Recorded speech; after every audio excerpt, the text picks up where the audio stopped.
lot of folks in the Bolt community are getting excited about Bolt 2, whose release is coming. Right now, Bolt 2 is in the process of working its way through 6 alphas. Currently, Alpha 5 is public. So in this video, I wanted to take a little bit of time to show you how to get onto their site, how to register, and how to download the current version of Bolt 2.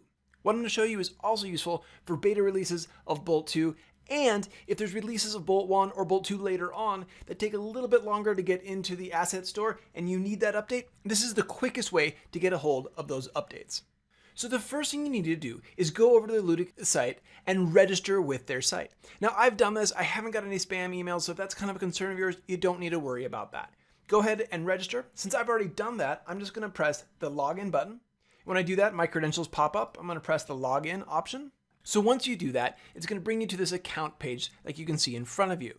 Now about halfway down, 2/3 of the way down, you'll see a section there for licenses. This is where you need to import your invoice number from the Unity Asset Store so that Bolt folks know that you actually purchased Bolt and didn't just steal it or what have you. So we need to go to the Unity Asset Store next and grab our invoice number from there. So if we head over to the Unity Asset Store, make sure that you're logged in and then click on your avatar, your little picture up there. And when you do so, you can go down to My Orders. And what this is going to do is give you a list of all the orders that you've made from the Unity Asset Store. And what we're looking for here is the purchase of Bolt. Now it might take a little bit of time for you to find it, wander around. If you look at the column on the right, it says View Order Details. If you click on that, it'll tell you exactly what you purchased in that particular order.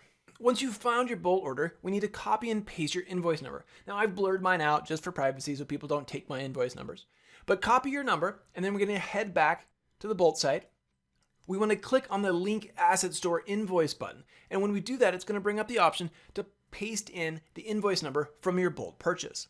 Once you've done that, hit the link button. If you've done that correctly and accurately, you'll be able to register with the Bolt site here, and they know you purchased legally, which will allow you to, again, download Bolt directly from this site. And what we're really after is being able to download alpha and beta versions from this site as well. Once you've done that, click on Bolt in the top left, and that's going to take us to the Bolt page. From there, we want to click on the download link at the top left, and that's going to bring us to a bunch of different options here. If you go about halfway down, you can see the most recent versions of Bolt 1. You can download those. You can also see the alpha versions of Bolt 2. And like I said before, Alpha 5, it's 5 of 6 alphas, is public right now, and you can download that. So that's the one I'm going to download. Before I do that, before I click the download button, I'm actually going to click on the Bolt Alpha 5 link and go into the page, and this is going to tell me information about this release. So if you want to see what's new about this release, you can read this page. Also note here that there's a warning about Bolt 2. It's very, very much in an alpha state. This is not ready for production projects. This is a place where you can download this, play around with it, the different workflows, see how it's working, and play with some of the new features. But if you've got a game that's in production or you're wanting to make a game that's in production, this is not the tool to use right now. Once you're ready to download the package, you can click on the green button in the top right. Once the package is downloaded, you can drag it directly into a new Unity project. Now I would encourage you, since this is an alpha, don't drag this into a current project. Don't drag this into a project that you have a lot of time invested in. It could very well break something. So I'm going to start a new project. And also be aware that since this is an alpha, it's not necessarily going to work particularly well with the cutting edge latest versions of Unity. As far as I know, at the time of recording, it's stable and works with Unity 19.1 and potentially 19.2. But if you're 19.3, if you're in the betas or the alphas of Unity, you probably don't want to even try it. It probably won't work. And the reason it doesn't work is the developers are working on making Bolt 2 feature complete and aren't working on trying to make it compatible with all of the different versions. And like I said, once you've got your project opened, you can simply drag the package from your browser into your project folders and let Unity do its thing. With Bolt 2, that's going to take a little while, and once it's done, it'll bring up the usual window for importing assets into your project. It's going to show you all the files that you can import. You can take a look at them. Otherwise, just hit the import button at the bottom right. And once again, Unity is going to do its thing. It's going to spin its wheels and import all these files. Again, it's going to take several minutes. Once all those files are imported into your project, a Bolt Setup Wizard window is going to pop up. Now, for the most part, you can just kind of hit the buttons and click through here. It'll show you some of the types, some of the assemblies, some of the namespaces that you can import. And one thing that's different here is the extraction process of all of this, of whatever Bolt does, whatever magic Bolt does to go in and grab all the units. This is much faster than in previous versions of Bolt. And you'll note that there's two options there, a fast extract and a full extract. Now, I've read what the difference is. I can't remember off the top of my head of what they are. I'm just going to press the full extract because it doesn't actually take all that long.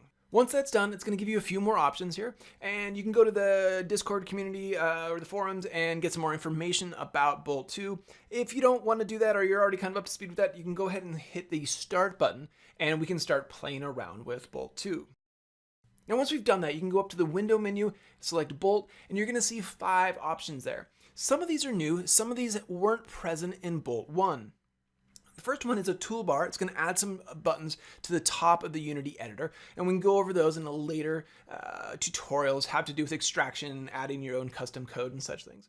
There's also the graph inspector variables, just like there was with Bolt version 1. There's also, you'll notice, the C# preview, and this is a feature a lot of people are excited about with Bolt 2.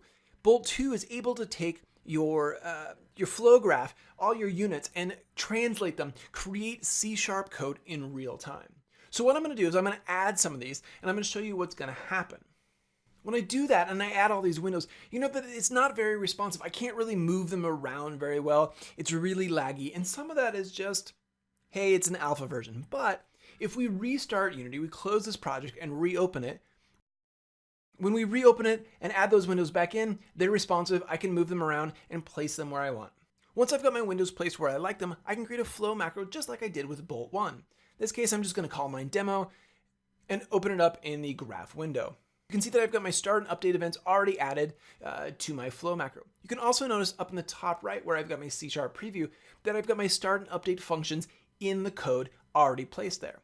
And as I add units to my flow macro, you can see that the code up in the upper right is updating in real time. It's writing C# code as I add these blocks. If nothing else, that is pretty incredible. It's pretty fun to watch. And I think it's a great tool to potentially learn C# while using Bolt. So there you go. I wanted to show you guys how to download and get access to Bolt 2 while it's still in its alpha and beta version. I also wanted to show you guys how to import in your project and a little bit of a pitfall of needing to restart Unity so that the windows are responsive. There's a ton of new features here. You can find them on the Bolt site. I'm also going to be covering those in videos as we go, but I'm going to be dragging my feet. I'm going to be waiting until Bolt hits Alpha 6 and all those features are complete, because Alpha 6 is going to bring in a lot of different workflow with classes and other such bits. So I hope that was interesting and helpful. And until next time, happy game designing.